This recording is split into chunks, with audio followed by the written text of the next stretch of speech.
3 pessoas da minha família me machucavam todo dia, mas o pior não foi o que eles fizeram com meu corpo. Foi quando eu percebi que para minha própria mãe, minha dor valia menos que um colchão manchado. Bom dia, meus queridos e minhas queridas desse Brasil abençoado. Meu nome é Clemilda Rosa dos Santos, nasci em Cachoeira, na Bahia. Tenho 78 anos nas costas, cada um deles carregando uma história que poderia encher um livro. Hoje resolvi abrir meu coração e contar algo que guardei por quase 7 décadas dentro do peito. Sabe quando a gente guarda uma coisa por tanto tempo que ela vira pedra? Pois é, hoje vou quebrar essa pedra em pedacinhos e jogar fora. Não é fácil falar sobre certas coisas, mas talvez minha história ajude alguém que está passando pelo que passei, que se sente sozinho como eu me senti. Mas antes de continuar, se você está gostando desse comecinho de prosa, deixa o seu like aí embaixo e me conta nos comentários de que cidade você tá me assistindo. Essa velha aqui fica curiosa de saber quem tá do outro lado da tela. E não esquece de se inscrever no canal para não perder nenhuma história dessa vovó tagarela, viu? Nasci em 1947, numa casa pequena de barro batido nas beiradas do rio Paraguaçu. Cachoeira, naquela época, era uma cidade que vivia de lembranças da grandeza que já teve. Os casarões coloniais já estavam descascando, as ruas de pedra afundando, mas ainda tinha uma beleza triste que me marcou para sempre. Nossa casa ficava um pouco afastada do centro. Não era grande coisa. 3 cômodos mal divididos, um quintal com um pé de pitanga que dava fruta o ano todo e um terreiro de chão batido onde as galinhas ciscavam o dia inteiro. Mais para fora, meu pai fazia questão que tudo parecesse perfeito.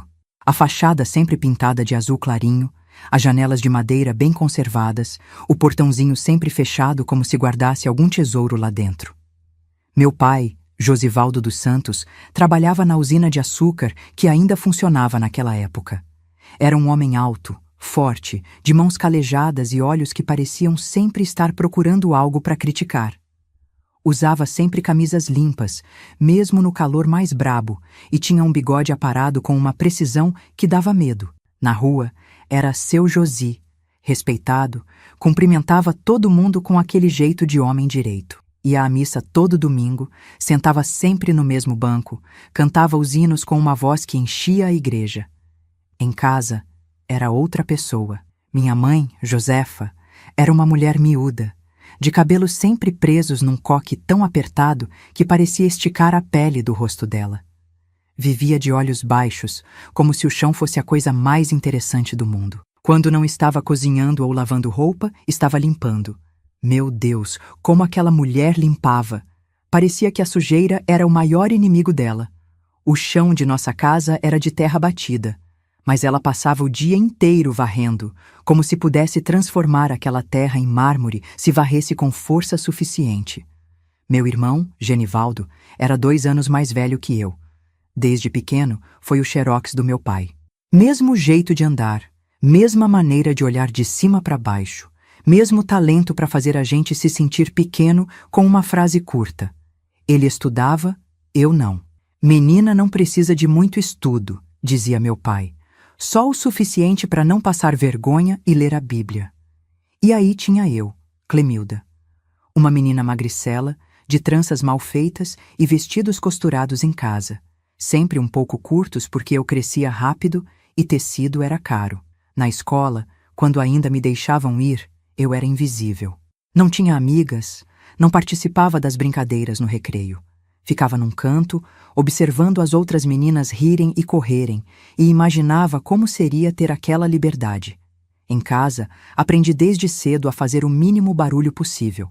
Andava nas pontas dos pés, falava baixinho, comia sem fazer barulho com os talheres. Qualquer som podia irritar meu pai. Essa menina faz barulho até para respirar, ele reclamava. E quando meu pai reclamava, o que vinha depois nunca era bom. Nossa família era conhecida na cidade como os Santos da Casa Azul. Todo mundo achava que éramos o exemplo de família perfeita. Meu pai na usina, minha mãe cuidando da casa, meu irmão estudando para ser alguém na vida, e eu? Bem, eu sendo uma boa menina que ajudava a mãe e não dava trabalho.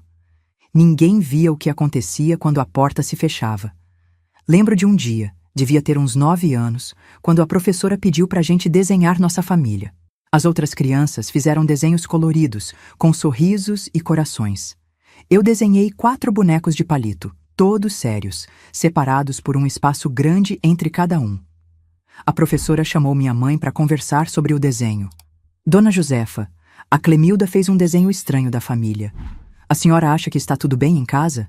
Minha mãe sorriu aquele sorriso que não chegava aos olhos. Claro que sim, professora. Clemilda sempre foi uma menina de muita imaginação. Às vezes inventa essas coisas. Quando chegamos em casa, minha mãe rasgou o desenho em pedacinhos na minha frente. Nunca mais faça isso, ela disse. Não com raiva, mas com medo nos olhos. Nunca mais mostre para ninguém o que acontece dentro desta casa. Foi a primeira vez que entendi. O que acontecia em nossa casa era errado. Tão errado que precisava ser escondido. Mas eu ainda não sabia o quanto. Não tínhamos televisão, rádio só às vezes, quando meu pai deixava. A diversão em casa era ouvir as histórias que minha avó contava quando conseguia nos visitar, o que era raro, porque meu pai não gostava muito dela. Vovó Nenzinha era mãe da minha mãe, uma senhora baixinha de cabelos brancos e mãos enrugadas, que sempre cheiravam a erva doce. Ela me contava histórias de encantados, de princesas que fugiam de castelos, de meninas que se transformavam em passarinhos e voavam para longe. Eu bebia cada palavra, imaginando como seria poder virar um passarinho e voar pela janela, longe daquela casa, daquela vida. Vó, essas histórias são de verdade? Perguntei uma vez. Ela segurou minhas mãos entre as dela, olhou fundo nos meus olhos e disse: Minha filha, às vezes a gente precisa acreditar em coisas que não existem para aguentar as coisas que existem. Não entendi na época. Hoje sei exatamente o que ela queria dizer. Na cidade, éramos os santos da Casa Azul. Em casa, éramos estranhos vivendo sob o mesmo teto. Meu pai e meu irmão de um lado, minha mãe tentando agradar os dois, e eu tentando ser invisível. A vida seguia uma rotina previsível. Meu pai saía cedo para trabalhar, voltava na hora do almoço, descansava um pouco e voltava para a usina. Chegava à noite, jantava em silêncio, às vezes saía novamente para encontrar os amigos no bar da esquina. Quando voltava tarde, era quando o medo tomava conta da casa. Minha mãe sabia. O barulho dos passos dele, cambaleantes no caminho de pedra, era o sinal para ela se trancar no quarto e fingir que estava dormindo. Para mim, era o sinal de me esconder debaixo da cama, rezando para que ele não lembrasse que eu existia. Às vezes, as preces eram atendidas. Outras vezes, não. Meu irmão começou a sair com meu pai quando fez 15 anos. Voltavam juntos do bar, os dois cheirando a cachaça barata e fumo de rolo. Foi quando as coisas pioraram. Não era mais só um, eram 2. Um ensinando o outro a ser homem, a mostrar quem mandava na casa e quem mostrava para eles que eram homens. A menina magricela que tinha pavor da própria sombra. Eu não tinha amigas, não tinha ninguém para contar o que acontecia. Na escola, cada vez mais rara para mim, as outras meninas me achavam esquisita. A estranha da Casa Azul, ouvi uma delas dizer uma vez. E era verdade, eu era estranha mesmo. Não sabia brincar, não sabia sorrir de verdade, não sabia como ser uma criança normal. O que eu sabia era sobreviver. Sabia quais tábuas do assoalho rangiam, por onde passar sem fazer barulho. Sabia identificar o humor do meu pai pelo jeito que a porta batia quando ele chegava. Sabia me fazer pequena, quase inexistente, quando sentia que o perigo estava próximo. Eita, gente!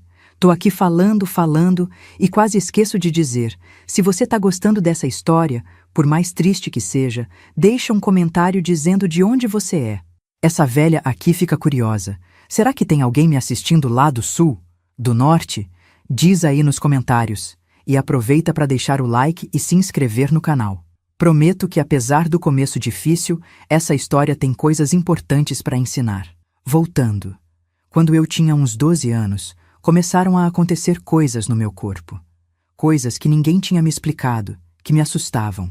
Minha mãe, quando viu o sangue na minha calcinha pela primeira vez, só me deu uns panos e disse: "Agora você é moça. Tem que ter ainda mais cuidado." Não explicou com o que eu devia ter cuidado. Mas eu sabia. O jeito como meu pai e meu irmão começaram a me olhar diferente me dizia tudo o que eu precisava saber. Nossa casa tinha paredes finas, de taipa. Dava para ouvir tudo. À noite, às vezes ouvia meus pais conversando. Ou melhor, meu pai falando e minha mãe respondendo com monossílabos. Aquela menina tá ficando igual à sua irmã, ele dizia. Minha tia Dalva, que tinha fugido de casa aos 16 anos com um músico que passava pela cidade. Nunca mais tínhamos ouvido falar dela. Tem que botar rédea curta, senão qualquer dia foge com o primeiro que passar na rua. Sim, Josi, minha mãe respondia, sempre sim, sempre concordando. Tô vendo o jeito que os homens olham para ela na rua. Ainda vão dizer que não soube criar minha filha direito. E assim, o cerco foi se fechando. Não podia mais ir à escola. Já sabe ler e escrever, para que mais? Não podia ir à missa. Homem nenhum vai respeitar mulher que fica se mostrando por aí. Não podia nem sentar na porta de casa para sentir o vento da tarde. Meu mundo foi ficando cada vez menor, até caber apenas naqueles 3 cômodos da Casa Azul. Fora, as pessoas deviam pensar que eu tinha desaparecido, ou que tinha ido trabalhar em outra cidade, ou sabe-se lá o quê. Ninguém perguntava. Em Cachoeira, naquela época, o que acontecia dentro de uma casa era problema apenas de quem vivia nela. Foi nessa época que comecei a ter um sonho recorrente. Eu virava um passarinho, como nas histórias da vovó Nenzinha, e voava pela janela. Subia, subia, até Cachoeira ficar pequena lá embaixo, até a Casa Azul ser apenas um pontinho que eu mal podia ver. E continuava voando para longe, para um lugar onde ninguém sabia meu nome, onde eu podia começar de novo. Acordava sempre com o mesmo aperto no peito, a mesma certeza de que aquilo nunca aconteceria, que passaria o resto da vida naquela casa, com aquelas pessoas, naquele medo constante, que um dia seria como minha mãe, uma sombra de gente, varrendo o chão de terra batida como se pudesse apagar as marcas que a vida deixou nela. Até que uma noite, quando eu tinha 13 anos, tudo mudou para sempre.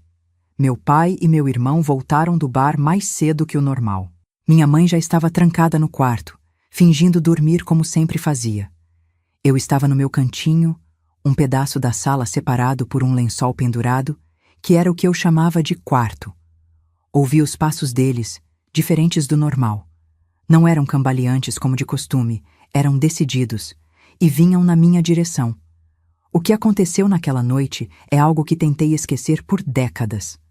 Às vezes consigo, por dias, semanas, até meses, mas sempre volta, em pesadelos, em flashbacks quando ouço um barulho parecido, quando sinto um cheiro que me lembra daquela noite. O que posso dizer é que, quando finalmente me deixaram sozinha, eu estava deitada no colchão fino, que era minha cama, olhando para o teto de palha, sentindo uma dor que ia muito além do físico. Estava sangrando, tremendo, em choque. Pensava que ia morrer ali mesmo, e por um momento até desejei que isso acontecesse. Foi quando ouvi a porta se abrir. Virei a cabeça com dificuldade e vi a silhueta da minha mãe contra a luz fraca do lampião. Por um instante, uma fagulha de esperança acendeu dentro de mim. Minha mãe ia me ajudar. Ia me limpar, me confortar, talvez até me levar para longe dali. Ela se aproximou, olhou para mim por um momento, depois desviou os olhos para o colchão manchado de sangue. E o que ela disse naquela noite marcou minha alma de um jeito que nenhuma violência física jamais conseguiria. Pelo amor de Deus, olha essa sujeira. Limpe isso agora, antes que manche o colchão novo. Foi naquele momento que eu soube. Para minha própria mãe, eu valia menos que um colchão. Minha dor, minha dignidade, minha vida inteira, tudo isso valia menos que um objeto que ela podia comprar na feira por alguns cruzeiros. Naquela noite, algo morreu dentro de mim, mas algo também nasceu. A certeza de que um dia, de algum jeito, eu sairia daquela Casa Azul. Nem que fosse como passarinho, nem que fosse voando para longe, para bem longe, onde ninguém pudesse me alcançar. Depois daquela noite, me olhei no pedaço de espelho quebrado que guardava escondido e não reconheci mais quem era. Os olhos que me encaravam de volta pareciam os de uma pessoa muito mais velha. Uma menina de 13 anos com alma de anciã, carregando um peso que nenhuma criança deveria carregar. As palavras da minha mãe ecoavam na minha cabeça toda vez que eu fechava os olhos. Limpe isso agora, antes que manche o colchão novo, como se o sangue que escorria entre minhas pernas fosse uma simples sujeira qualquer, como se o que tinha acontecido comigo fosse menos importante que um pedaço de espuma coberto de tecido. Limpei tudo como pude naquela noite. Minhas mãos tremiam tanto que derramei água no chão de terra batida, criando uma lama que grudou nos meus pés descalços. Usei um pedaço de pano velho molhado na bacia que usávamos para tudo, desde lavar louça até tomar banho. A dor entre minhas pernas era como fogo, mas a dor dentro do peito queimava muito mais. Na manhã seguinte, acordei com o corpo dolorido, a cabeça pesada e uma certeza nova. Eu estava completamente sozinha neste mundo. Olhei pela fresta da janela e vi que o céu estava carregado, cinzento, como se até mesmo Deus tivesse virado as costas para a cachoeira naquele dia. Minha mãe estava na cozinha, pilando café no pilão de madeira, com aquele ritmo monótono que marcava nossos dias. Pum, pum, pum. Nem olhou para mim quando entrei. Era como se eu fosse um fantasma, uma presença que ela preferia não enxergar. Tem angu na panela. Foi tudo que disse, sem levantar os olhos do pilão. Servi um pouco do angu frio num prato rachado e comia em silêncio. Cada movimento doía, não só no corpo, mas na alma. A comida tinha gosto de nada. Me perguntei se algum dia sentiria gosto de novo em qualquer coisa. Meu pai e meu irmão tinham saído cedo para a usina. Agradeci em silêncio por isso. Não sabia como olharia para eles depois do que aconteceu. Não sabia se conseguiria ficar no mesmo espaço que eles, sem gritar até perder a voz. Nos dias que se seguiram, uma nova rotina se estabeleceu em nossa casa. Uma rotina silenciosa, baseada em olhares desviados e palavras não ditas. Minha mãe continuava varrendo o chão que nunca ficaria limpo. Meu pai e meu irmão continuavam saindo de manhã e voltando à noite. E eu aprendi a me esconder melhor. Descobri que o pé de pitanga no quintal tinha galhos fortes que suportavam meu peso magro. Quando sentia que a tempestade se aproximava, quando ouvia os passos deles voltando do bar, quando sentia o cheiro de cachaça no ar, subia naquela árvore e ficava lá, quietinha entre as folhas, até o perigo passar ou até o sono me vencer. Foi numa dessas noites, escondida no alto do pé de pitanga, que vi algo que nunca esqueci. Minha mãe saiu para o quintal, sozinha, quando todos pensavam que ela estava dormindo. Olhou para o céu estrelado por um tempo, depois se ajoelhou na terra e começou a chorar. Um choro silencioso, de ombros tremendo e mãos apertando o próprio peito. Chorou por quase 1 hora, ali sozinha no escuro, sem fazer um único som. Pela primeira vez, senti algo parecido com pena dela. Percebi que ela também era prisioneira daquela casa, daquela vida. A diferença é que ela tinha escolhido suas correntes, ou pelo menos aceitado que alguém as colocasse em seus pulsos. Eu não aceitaria as minhas. Naquela mesma noite, entre os galhos da pitangueira, fiz uma promessa para as estrelas. Um dia eu sairia daquela casa. Não sabia como, nem para onde, mas sairia. E nunca, jamais, permitiria que alguém me fizesse sentir que valia menos que um colchão novamente. Comecei a planejar minha fuga, mesmo sem saber exatamente o que isso significava. Tinha 13 anos, nenhum dinheiro, nenhum lugar para ir. O máximo que tinha saído de cachoeira foi uma vez, aos 7 anos, quando meu pai nos levou até Feira de Santana para visitar um parente. Lembrava vagamente de ruas movimentadas, de gente andando depressa, de uma sensação de vastidão que me assustou e fascinou ao mesmo tempo. A ideia de fugir para uma cidade grande como Salvador me aterrorizava quase tanto quanto a ideia de ficar. Mas precisava começar de algum jeito. Comecei juntando moedas que encontrava esquecidas pela casa. Um vintém aqui, outro ali. Guardava tudo num buraco que cavei debaixo da pitangueira, embrulhado num pedaço de pano. Passaram-se semanas, depois meses. A rotina seguia a mesma. Durante o dia, era como se nada tivesse acontecido. Meu pai voltava para almoçar, comia em silêncio, depois tirava um cochilo na rede da varanda. Meu irmão, cada vez mais parecido com ele, começou a trazer amigos para casa. Rapazes barulhentos que me olhavam de um jeito que me fazia gelar por dentro. As noites eram as piores. Nem sempre conseguia escapar para o pé de pitanga. Às vezes, a chuva forte me obrigava a ficar dentro de casa. Às vezes, meu pai trancava a porta dos fundos, como se soubesse do meu esconderijo. Nessas noites, tudo o que podia fazer era me encolher no meu cantinho, rezar baixinho e esperar que esquecessem de mim. Nem sempre esqueciam. Foi numa dessas noites, quase um ano depois daquela primeira vez, que algo diferente aconteceu. Meu pai e meu irmão tinham saído para o bar como de costume. Minha mãe estava na cozinha, arrumando as panelas com aquele cuidado obsessivo que tinha com as coisas da casa. Eu estava no meu canto, remendando uma blusa velha, quando ouvi uma batida na porta da frente. Visitas eram raras em nossa casa, especialmente à noite.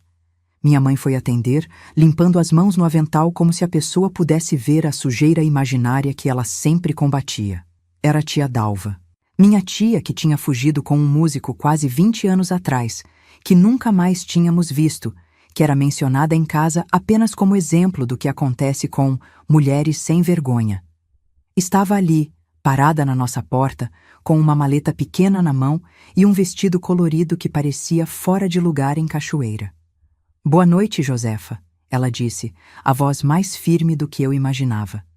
Minha mãe ficou paralisada por um momento, como se tivesse visto um fantasma. Depois, olhou rapidamente para trás, para ter certeza de que meu pai não estava por perto. "O que você está fazendo aqui, Dalva?", sussurrou, quase com medo. "Vim ver mamãe. Soube que ela não está bem." Vovó Nenzinha morava num sítio pequeno nos arredores de Cachoeira. Fazia meses que não a víamos. Meu pai não gostava de visitas a ela, dizia que velha só serve para botar ideia errada na cabeça de menina. "Ela está muito doente", minha mãe respondeu, ainda falando baixo. "Os vizinhos estão cuidando. Melhor você ir direto para lá. Se Josivaldo te encontra aqui..." "Não tenho medo do seu marido, Josefa", tia Dalva interrompeu. "Nunca tive, por isso que saí dessa cidade. Por isso que você devia ter saído também." Foi quando ela me viu, sentada no meu canto, observando tudo com olhos arregalados. Algo no olhar dela mudou. Um reconhecimento, uma tristeza, talvez até uma culpa por ter deixado a irmã mais nova para trás tantos anos atrás. "Essa é Clemilda?", perguntou, dando um passo para dentro da casa mesmo sem ser convidada. Meu Deus, como cresceu! A última vez que vi era um bebê de colo. Ela se aproximou de mim e instintivamente me encolhi. Não estava acostumada com pessoas chegando perto, especialmente mulheres bem vestidas com cheiro de perfume. "Oi, Clemilda. Sou sua tia Dalva. Você provavelmente não lembra de mim." "Ela tem que ir embora, Dalva." Minha mãe insistiu, olhando nervosamente para a janela. "Josivaldo pode voltar a qualquer momento." Tia Dalva não deu atenção. Continuou me olhando, agora com uma expressão que não consegui decifrar. Depois de um momento, disse algo que mudou tudo. "Vou ficar na cidade por umas semanas. Estou no Hotel Central, perto da igreja. Se precisar de qualquer coisa, é só me procurar lá." Olhei para ela, depois para minha mãe, sem entender o que estava acontecendo. Por que essa tia, que nunca tinha visto antes, estava me dizendo onde encontrá-la? O que ela queria dizer com "se precisar de qualquer coisa"? Minha mãe praticamente empurrou tia Dalva para fora, murmurando desculpas e olhando para a rua vazia como se esperasse ver meu pai virando a esquina a qualquer momento. Antes de sair, tia Dalva olhou para mim uma última vez e disse, num tom baixo mas claro: "Lembre-se, Hotel Central. Pergunte por Dalva Rodrigues. Não uso mais o sobrenome dos Santos." E assim, tão rápido quanto tinha aparecido, ela se foi. Minha mãe fechou a porta com força, encostou as costas nela como se quisesse impedir que qualquer parte daquela visita entrasse em nossa casa. "Esquece o que você viu", disse sem olhar para mim. "Esquece o que ela disse.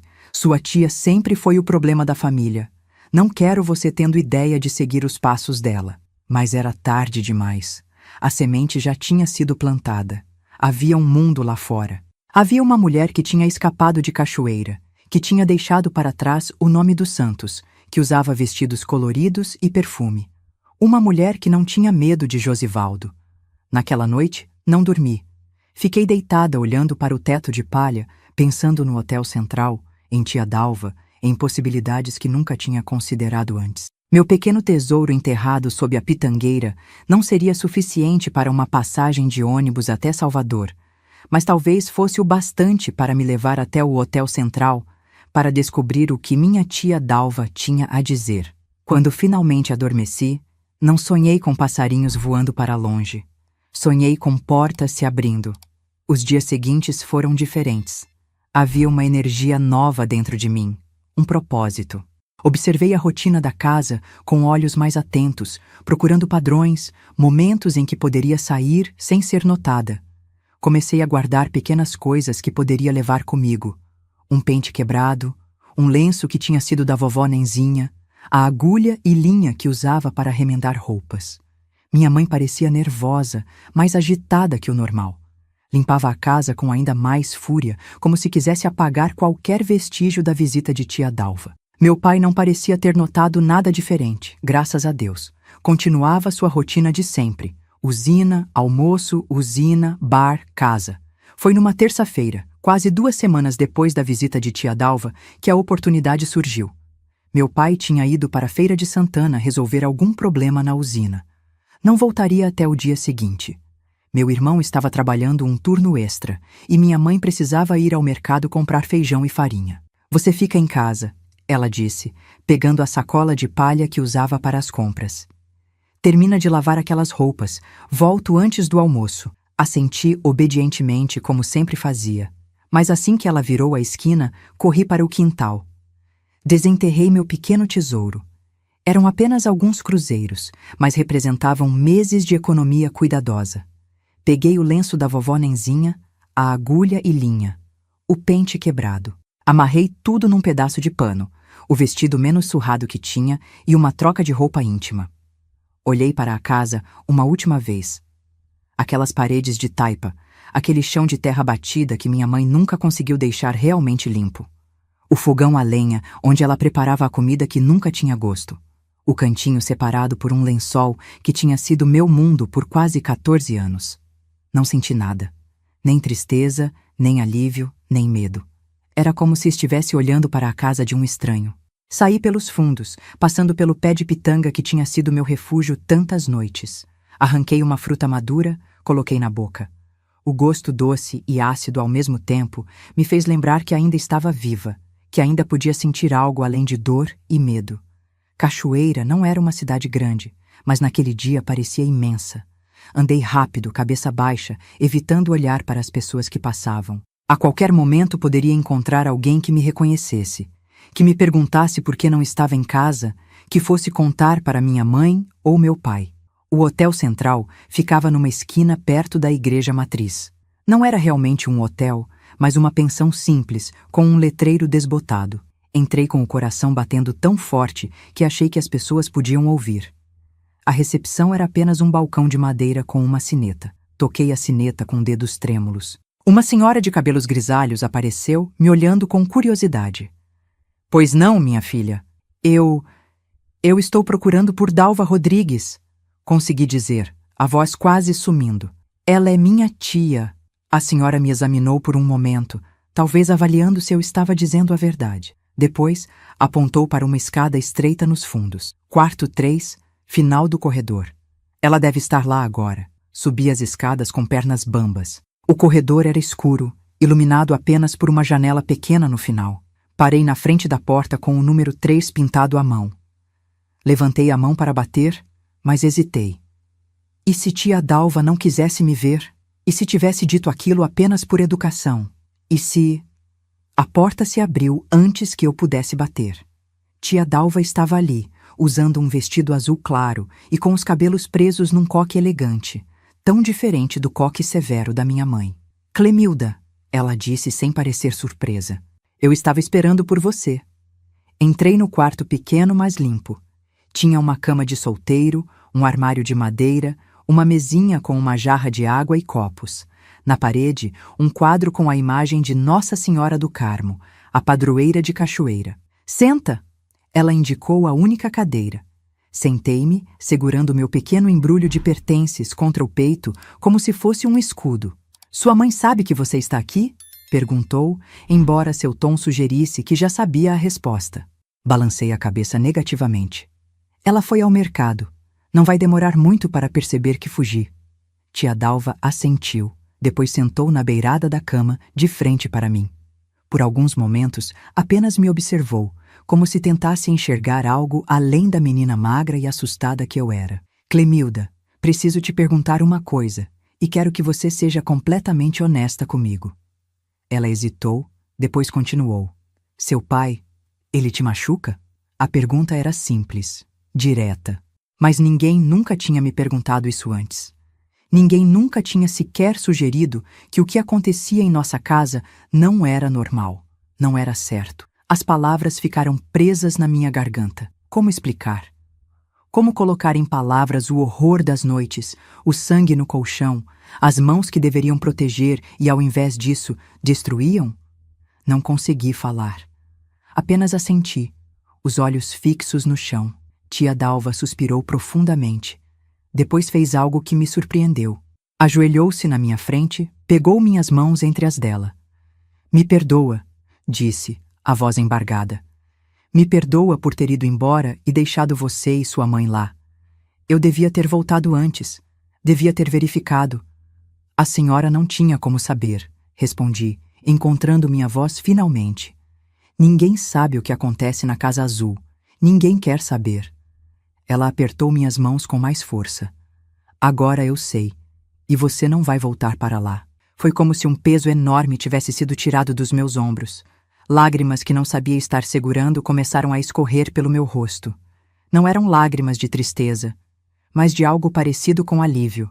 Pela primeira vez na vida, alguém estava me vendo. Realmente me vendo. O que vamos fazer? Perguntei, enxugando as lágrimas com a manga da blusa. Eles vão me procurar. Meu pai vai ficar furioso. Não vamos ficar em Cachoeira, tia Dalva respondeu, levantando-se e indo até o armário. Abriu-o e começou a tirar suas roupas, colocando-as numa mala aberta sobre a cama. Vamos para Salvador hoje mesmo. Tenho um apartamento pequeno lá, perto da Barra. Não é grande coisa, mas tem espaço para nós duas. Salvador? A palavra soou mágica na minha boca. A capital, a cidade grande, o lugar que só conhecia por histórias. A senhora mora em Salvador? Sim, já faz muitos anos. Trabalho numa loja de roupas no centro. O dono, seu Alberto, é um bom homem. Tenho certeza que ele pode te arranjar algo quando for um pouco mais velha. Por enquanto você vai estudar. Completar pelo menos o primário. Estudar. A palavra era quase tão mágica quanto Salvador. Fazia anos que não pisava numa escola. A ideia de voltar a aprender, de ter livros, cadernos, lápis de cor, talvez, me encheu de uma excitação que nunca tinha sentido antes.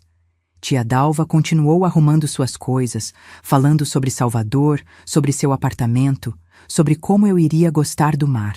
Eu apenas ouvia, tentando absorver aquela mudança repentina, aquela possibilidade de futuro que nunca tinha ousado imaginar. Quando ela terminou de arrumar a mala, sentou-se novamente ao meu lado. Tenho um ônibus para Salvador às 2 da tarde. Se sairmos agora, pegamos sem problema. Mas antes, Clemilda, preciso ter certeza. É isso mesmo que você quer? Vir comigo? Deixar Cachoeira para trás? Olhei para ela, para aquela mulher que mal conhecia, mas que estava oferecendo a única coisa que eu sempre quis. Uma saída. Uma porta aberta. Uma chance. Sim, respondi sem hesitação. É tudo que eu quero. Ela sorriu, um sorriso que chegava aos olhos, tão diferente dos sorrisos falsos da minha mãe. Então vamos. Sua nova vida começa hoje. Quando saímos do Hotel Central, o sol estava alto no céu.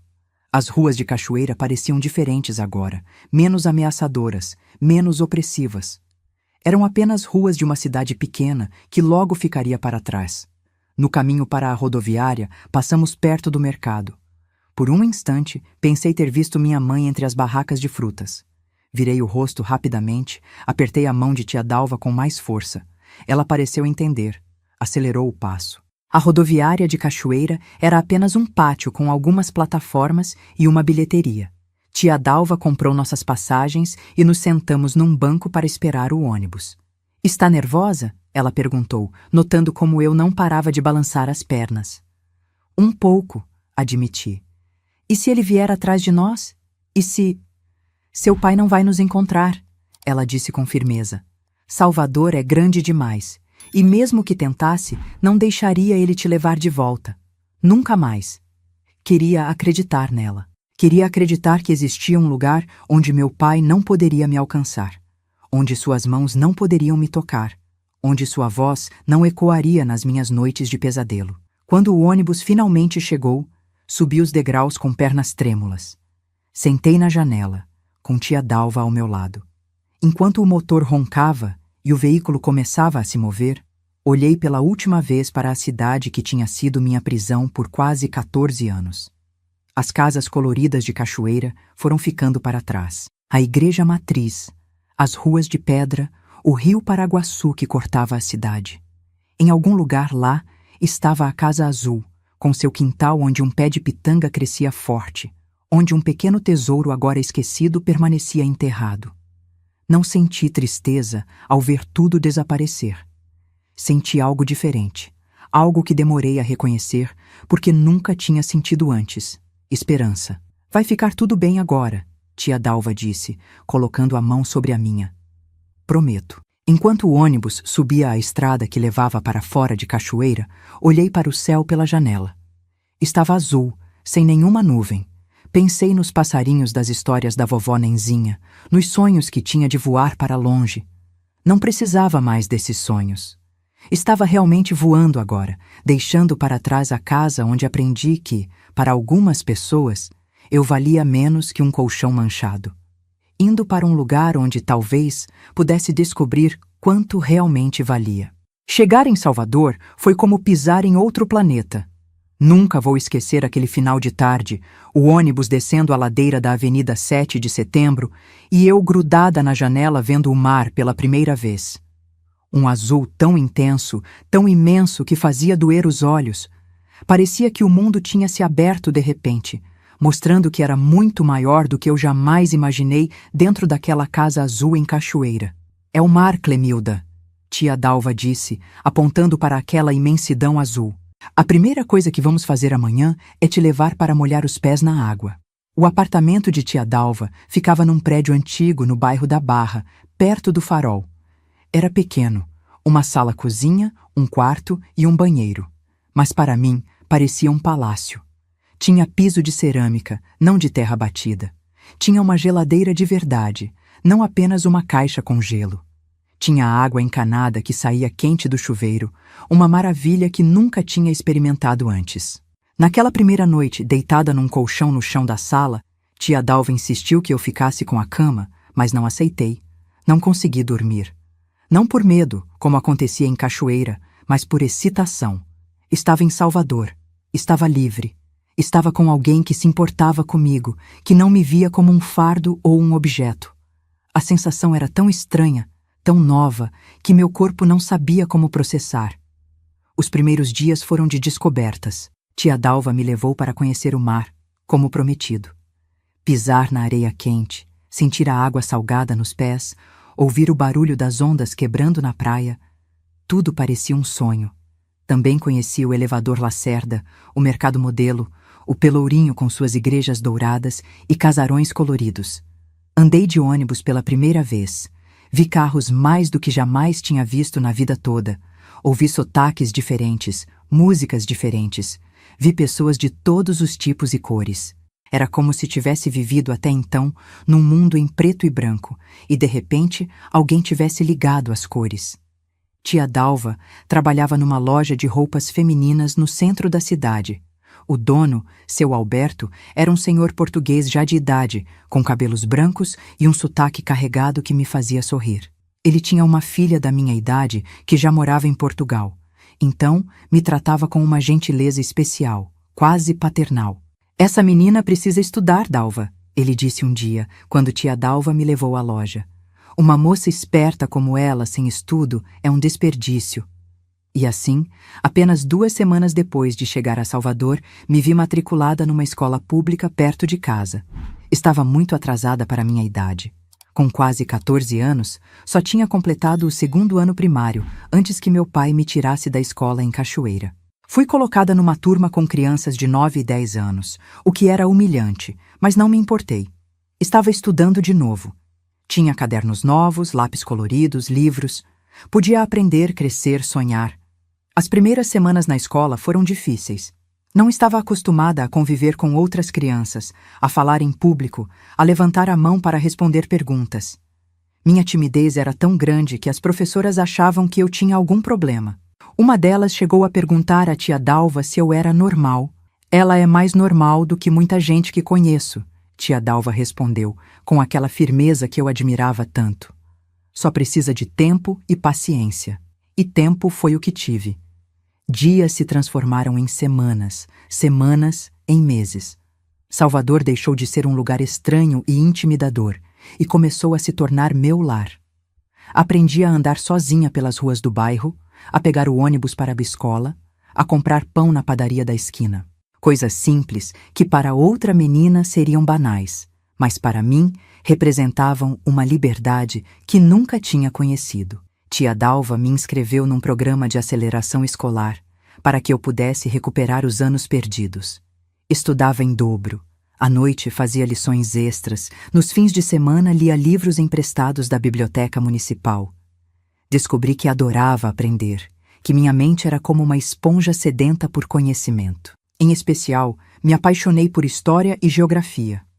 Saber sobre lugares distantes, tempos antigos, me fazia sentir parte de algo maior que minha própria vida pequena. Mas nem tudo eram flores. À noite, quando as luzes se apagavam, os pesadelos vinham.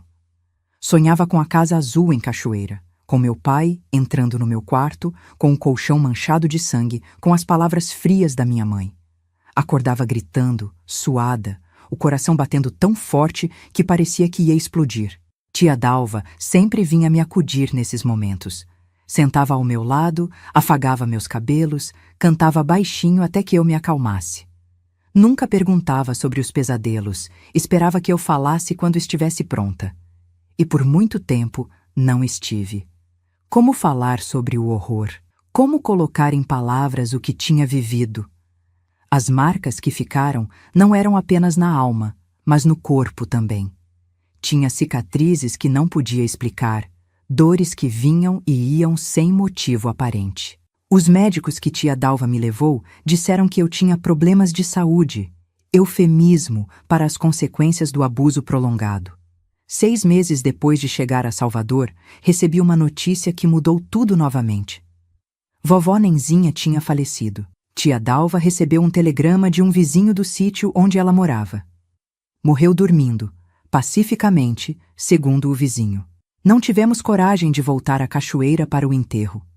O medo de encontrar meu pai, minha mãe, meu irmão, era grande demais. Em vez disso, tia Dalva levou flores ao mar e as jogou nas ondas. Para que cheguem até ela, onde quer que esteja, explicou.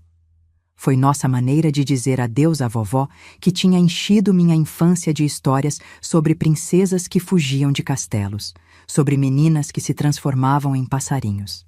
Foi depois da morte da vovó Nenzinha que finalmente comecei a falar sobre o que tinha vivido. Não tudo de uma vez, mas em pedaços, em fragmentos que iam surgindo em conversas noturnas com tia Dalva. Falei sobre o medo constante, sobre as noites escondida no pé de pitanga, sobre as mãos que machucavam em vez de proteger. E, finalmente, 1 ano depois de chegar a Salvador, contei sobre aquela noite. A noite do colchão manchado, a noite em que descobri que, para minha própria mãe, eu valia menos que um objeto.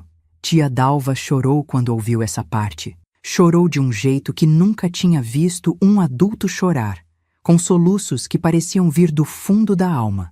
Quando finalmente se acalmou, segurou minhas mãos e disse algo que carrego comigo até hoje. Clemilda, quero que você entenda uma coisa. O valor de uma pessoa não é determinado por como os outros a tratam. Seu pai, sua mãe, seu irmão, eles não definem quem você é ou quanto você vale. Você vale por ser você, por existir, por respirar. Ninguém pode tirar isso de você. Palavras simples, mas que caíram como água em terra seca. Foi a primeira vez que alguém me disse claramente que eu tinha valor simplesmente por ser quem era. Não pelo que fazia, não por obedecer, não por me manter quieta e invisível. Apenas por ser Clemilda. O tempo continuou passando. Completei 15 anos, depois 16. Avancei rapidamente nos estudos, pulando séries graças ao programa de aceleração e ao meu próprio esforço. Comecei a trabalhar meio período na loja de seu Alberto, aprendendo o negócio, ganhando meu próprio dinheiro. Pequenas quantias, mas que guardava com orgulho num cofrinho em forma de passarinho que tia Dalva me deu. Salvador cresceu junto comigo. A cidade se expandia, novos bairros surgiam, as ruas se enchiam de carros. Estávamos no início dos anos 60. O Brasil vivia tempos de mudança. Ouvíamos no rádio sobre a construção de Brasília, sobre a renúncia de Jânio Quadros, sobre as tensões políticas que cresciam no país. Tia Dalva sempre foi uma mulher politizada.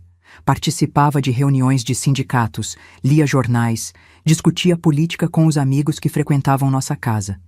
Através dela, comecei a entender o mundo além das minhas próprias experiências. Comecei a ver como o pessoal era político, como minha história não era apenas minha, mas parte de um sistema maior que permitia que homens como meu pai fizessem o que bem entendessem dentro de suas casas, protegidos pela indiferença da sociedade.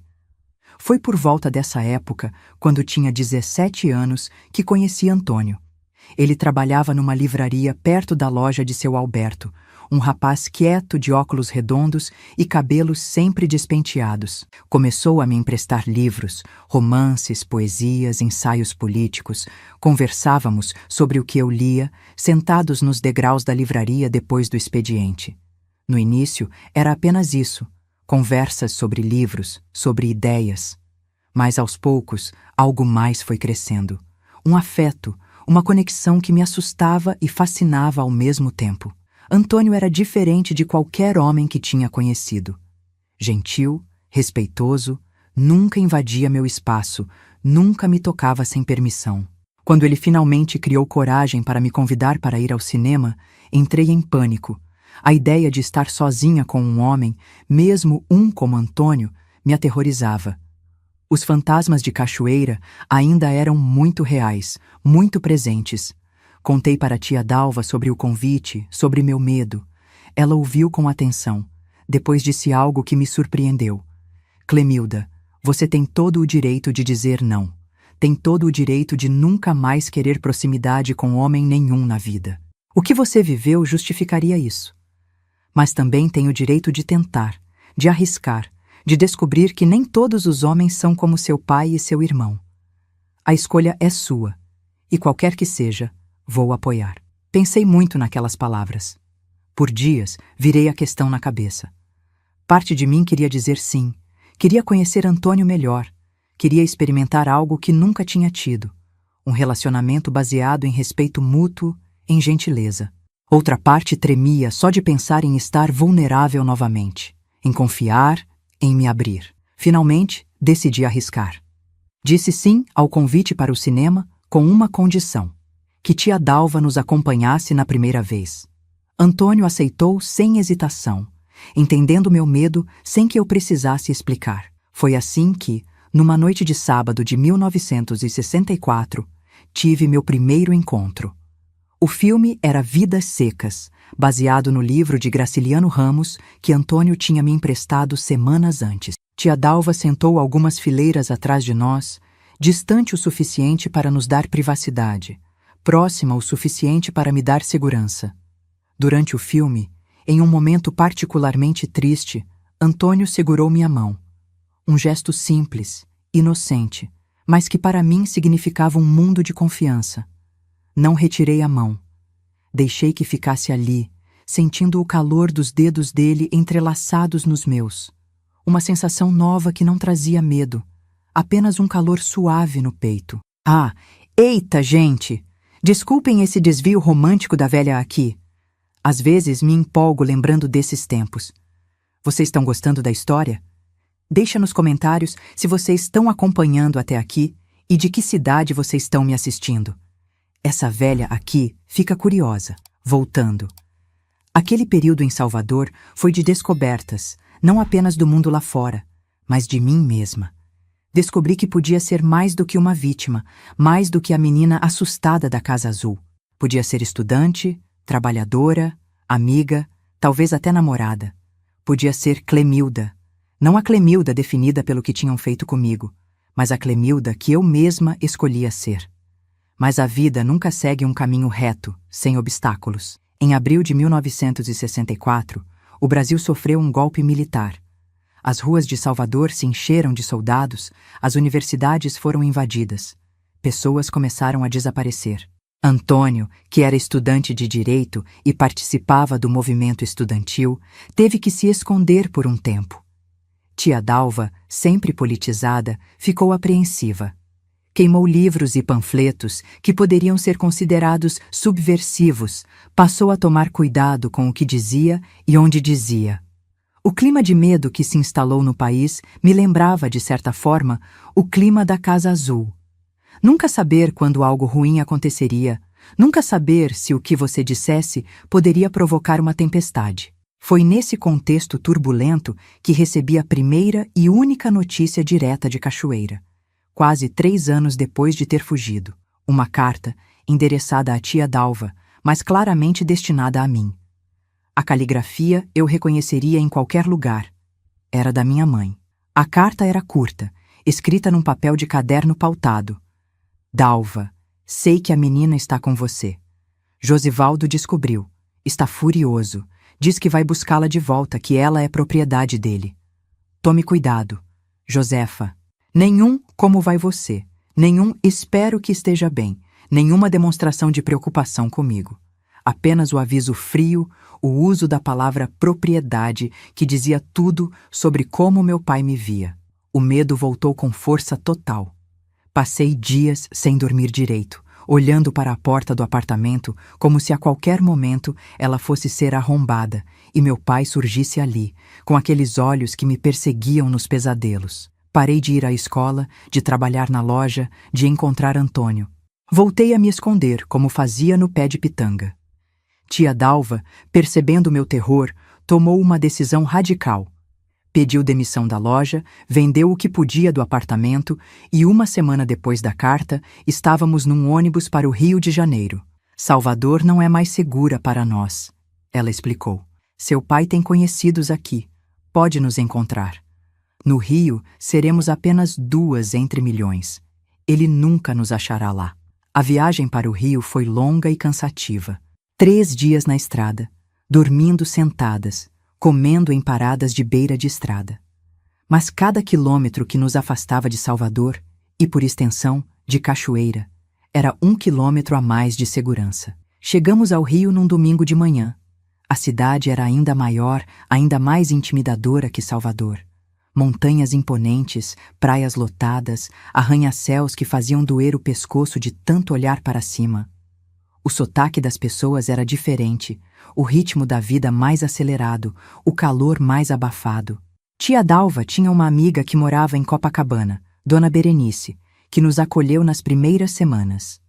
Era um apartamento minúsculo, onde dormíamos em colchões no chão da sala.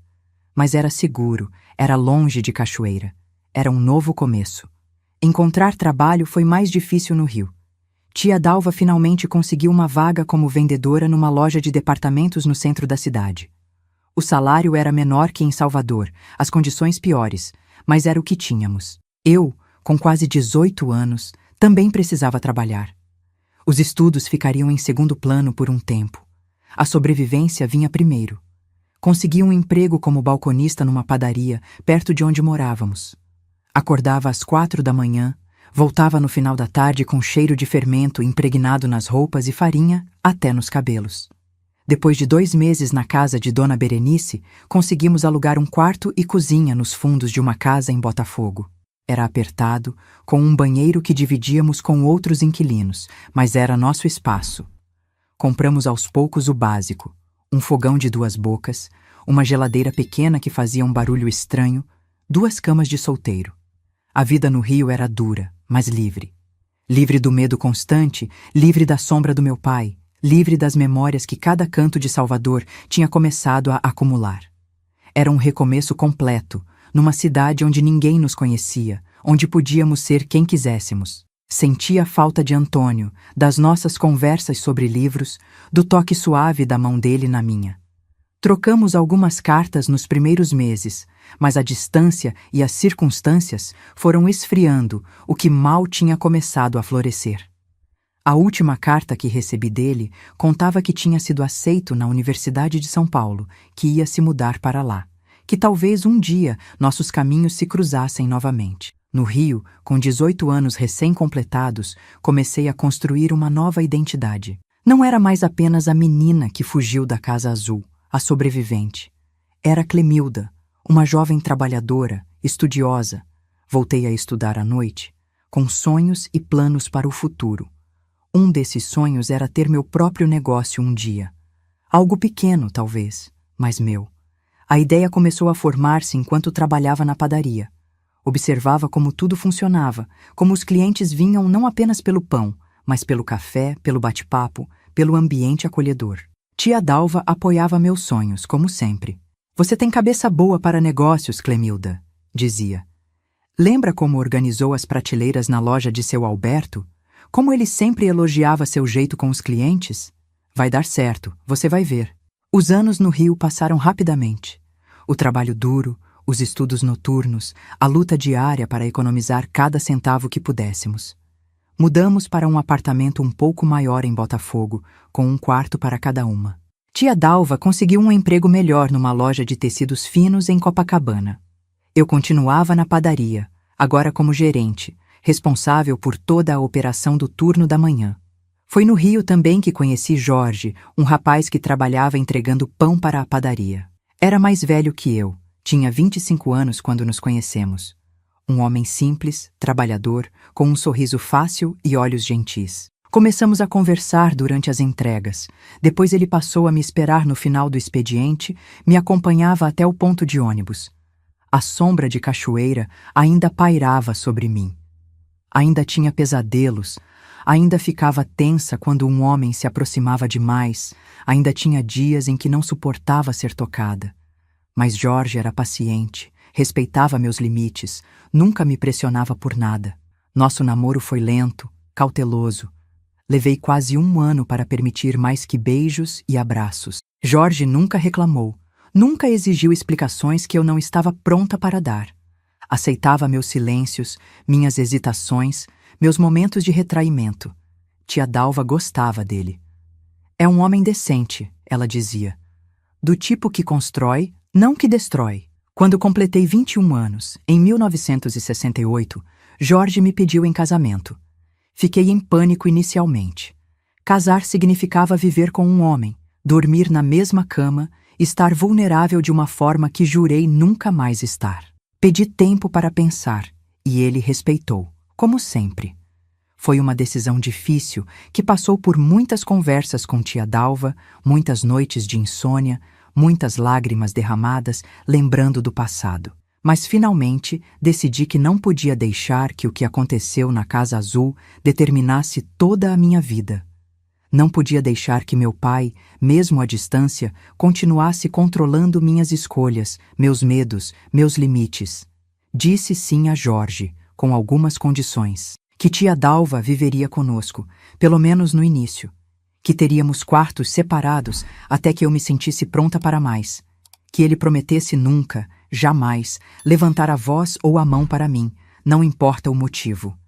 Ele aceitou tudo, sem questionar. Só quero você na minha vida, Clemilda, disse simplesmente. Do jeito que você puder estar.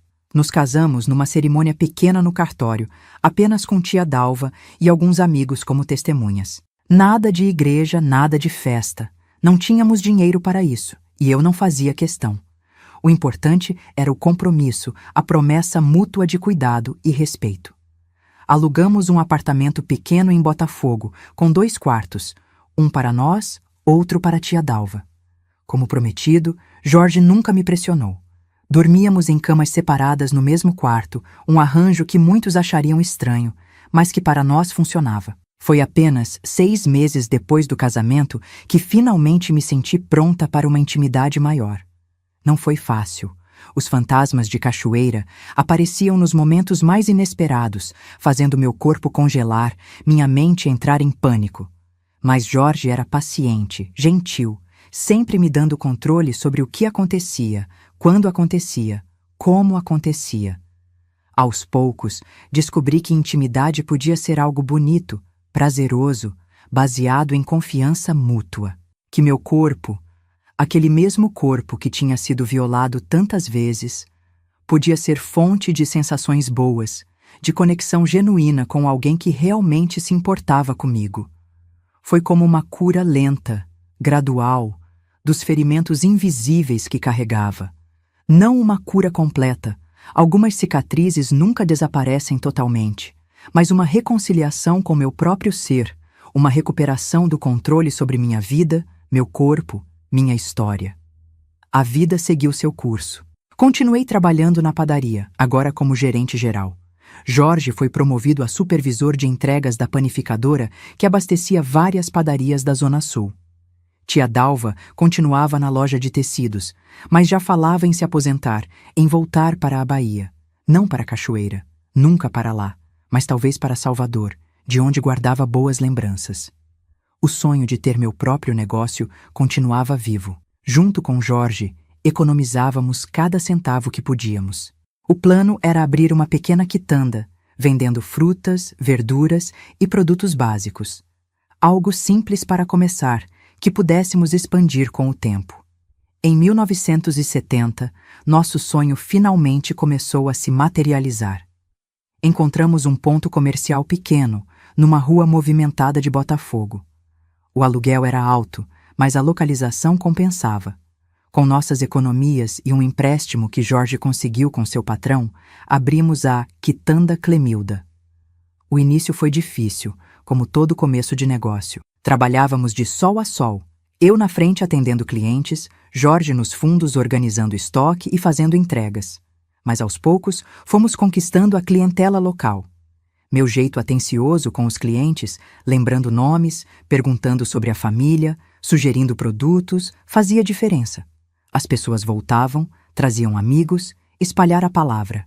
Em 1972, tia Dalva decidiu voltar para Salvador. Foi uma despedida dolorosa. Ela tinha sido minha salvadora, minha família, meu porto seguro por quase 10 anos. Mas entendia seu desejo de voltar para a cidade que amava, agora que eu estava estabelecida, casada, com meu próprio negócio. Você conseguiu, Clemilda, ela me disse no aeroporto, segurando minhas mãos como fez tantas vezes ao longo dos anos. Olha só para você, forte, independente, dona do seu próprio caminho. Estou tão orgulhosa da mulher que você se tornou. Chorei muito naquele dia, vendo o avião decolar, levando a pessoa que tinha arriscado tudo para me salvar. Mas não era um adeus definitivo. Prometemos nos visitar regularmente, manter contato por cartas e telefonemas. A vida seguiu seu curso, com altos e baixos como toda a vida. A quitanda prosperou. Conseguimos comprar o ponto alguns anos depois. Expandimos para produtos de mercearia, depois para um pequeno café no fundo da loja. Eu e Jorge trabalhávamos lado a lado, construindo não apenas um negócio, mas uma vida juntos. Nunca tivemos filhos. Os médicos disseram que os abusos que sofri na adolescência tinham deixado sequelas que tornavam a gravidez difícil, arriscada. No início, isso me entristeceu profundamente. Parecia que meu pai e meu irmão continuavam a tirar coisas de mim, mesmo depois de tantos anos, mesmo a quilômetros de distância. Mas com o tempo, aceitei essa realidade. A quitanda se tornou nossa filha, o negócio que criamos e nutrimos juntos. E os sobrinhos de Jorge, filhos de sua irmã mais nova, enchiam nossa casa de risos e bagunça nos fins de semana, trazendo a alegria de crianças para nossas vidas. Nunca mais voltei à Cachoeira. Nunca mais vi meu pai, minha mãe, meu irmão. Não sei se ainda vivem, se ainda moram na Casa Azul, se algum dia se perguntaram o que aconteceu comigo, se sentiram minha falta. Parte de mim espera que sim, não por vingança, mas porque significaria que, de alguma forma, eu importei, mesmo que brevemente. Tia Dalva me contou, anos depois de voltar para Salvador, que ouviu rumores sobre a família dos Santos da Casa Azul, que o filho mais velho tinha se tornado igualzinho ao pai, beberrão e violento, que a mãe tinha envelhecido antes do tempo, ainda varrendo o chão de terra batida como se pudesse transformá-lo em mármore, que o pai tinha morrido de cirrose, sozinho num leito de hospital, sem ninguém para segurar sua mão. Não senti nada ao ouvir essas notícias. Nem alegria, nem tristeza, nem alívio, nem remorso. Era como ouvir sobre personagens de um livro que li há muito tempo. Um livro que não me interessa mais reler.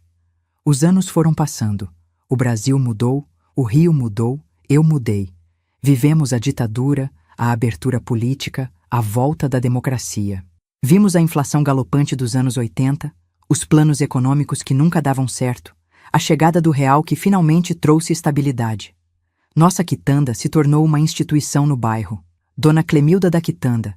Era como me conheciam.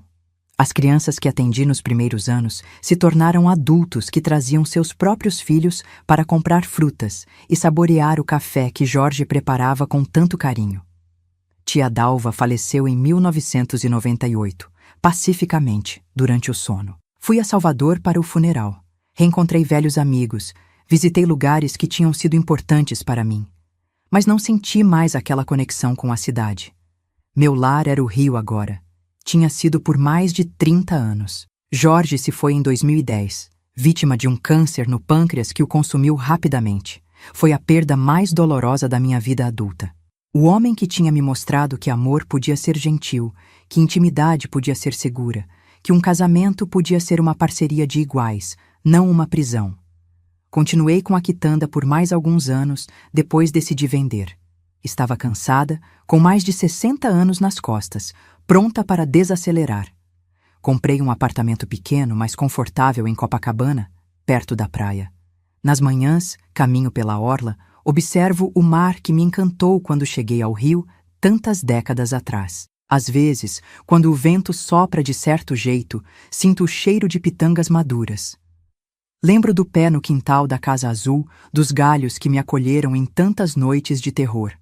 Penso na menina que fui, magricela, assustada, convencida de que não valia nem mesmo o preço de um colchão. E olho para a mulher que me tornei. Uma mulher que construiu uma vida digna. Uma mulher que conheceu o amor verdadeiro. Uma mulher que não permitiu que seu valor fosse determinado pelos outros. Uma mulher que, apesar de tudo, sobreviveu. Mais que isso, viveu. Essa é minha história, meus queridos. Não é uma história bonita. Não é uma história fácil. Mas é minha história. E se ela puder ajudar uma única pessoa a entender que seu valor não depende de como os outros a tratam, que sempre há uma saída, uma porta, uma possibilidade de recomeço, então valeu a pena compartilhá-la com vocês. Quando olho para trás, para o caminho que percorri desde a menina da Casa Azul até a mulher que sou hoje, vejo que cada etapa da minha vida foi um aprendizado sobre meu próprio valor. Deixar Cachoeira com tia Dalva foi o primeiro passo.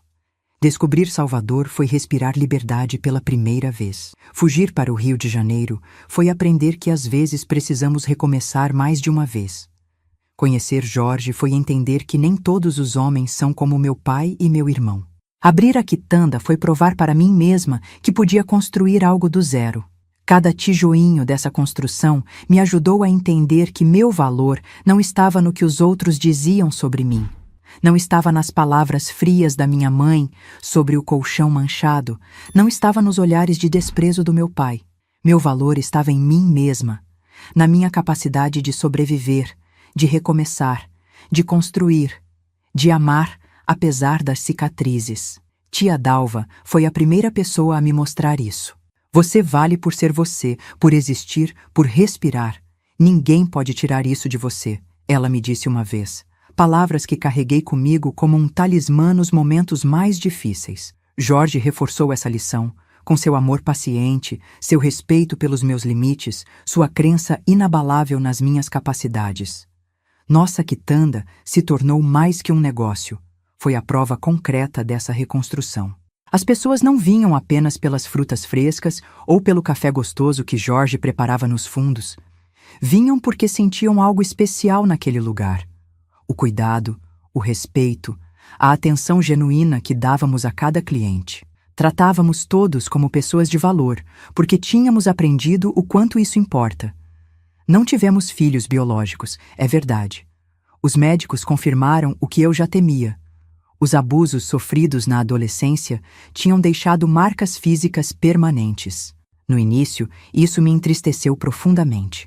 Parecia que meu pai e meu irmão continuavam a tirar coisas de mim, mesmo anos depois, mesmo a quilômetros de distância. Eles não só roubaram meu passado, desabafei com Jorge numa noite entre soluços. Roubaram meu futuro também. Não, Clemilda, seu futuro é seu.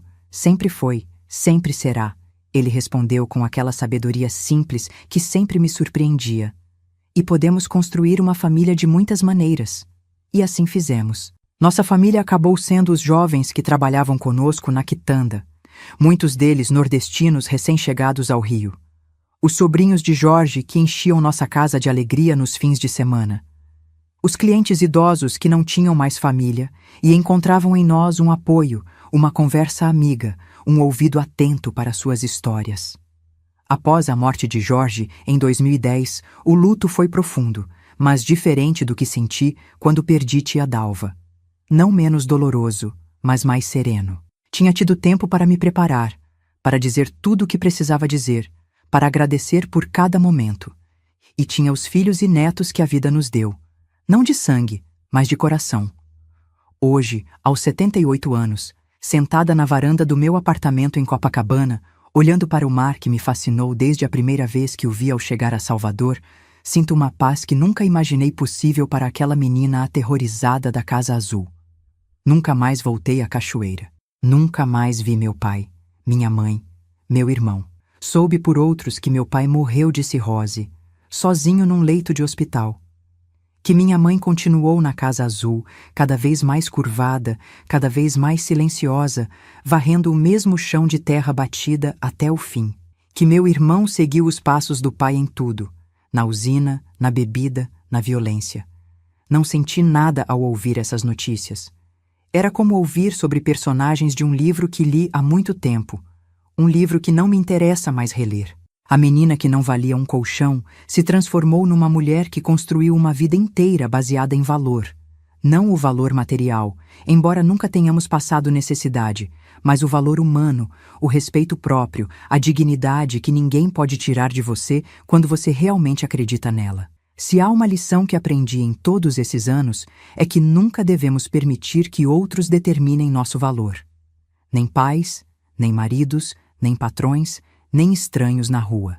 Nosso valor é intrínseco, vem de dentro, da nossa capacidade de amar, de crescer, de ajudar, de construir algo significativo no mundo. E também aprendi que sempre há uma saída. Sempre. Mesmo nas situações mais desesperadoras, mais escuras, há uma porta que se abre, um caminho que surge, uma mão que se estende. Às vezes precisamos de coragem para ver essa saída, para acreditar que merecemos algo melhor, para dar o primeiro passo em direção à liberdade. Meus queridos que acompanharam até aqui, essa é minha história. Não é bonita, não é fácil, mas é minha. E se ela puder ajudar uma única pessoa a entender que seu valor não depende do que outros dizem ou fazem, que sempre há uma saída mesmo das situações mais desesperadoras, que é possível reconstruir-se depois de ser quebrado, então valeu a pena compartilhá-la. Se você gostou da minha história, por favor deixe seu like aí embaixo e não se esqueça de se inscrever no canal. Esse coração de vovó fica quentinho sabendo que tem gente do outro lado, ouvindo o que tenho para contar. E se quiser conhecer mais histórias de vovós como eu, que carregam cicatrizes invisíveis, mas também muita sabedoria de vida, entra no nosso grupo de WhatsApp. O link tá na descrição do vídeo. Lá todos os dias mandamos histórias que vão te emocionar, te fazer pensar e talvez até te ajudar a entender melhor sua própria jornada. Como dizia minha vovó Nenzinha lá em Cachoeira, a vida nem sempre dá o que a gente quer, mas sempre ensina o que a gente precisa. Obrigada por me ouvirem, meus queridos. Que Deus abençoe cada um de vocês.